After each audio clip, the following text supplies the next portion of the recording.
এই শুনছো, আজকে সিরিয়ালটা খুবই ভালো হচ্ছে। আর পাখাটা একটু চালিয়ে দাও তো। বাবা, তুমি একটু আস্তে কথা বলতে পারো না? তখন থেকে চেল্লামেল্লি করছো বাড়িতে। মা, তুমি খন্তির আওয়াজটা একটু আওয়াজ করো, তখন তো ঠং ঠাং আওয়াজ করছে। দেখতে পাচ্ছি একটু অধ্যয়ন, হয়তো সায়েন্সের ছাত্র ঘরে পড়াশোনা করছে।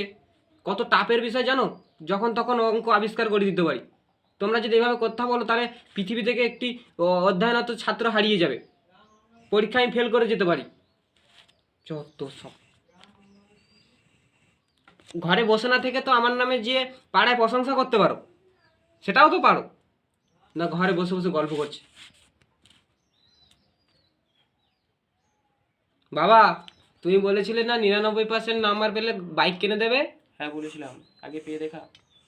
ভেবে নাও ওটা পেয়ে গেছি, শুধু সময়ের অপেক্ষা। বাইকটা আজকেই অর্ডার করে দাও।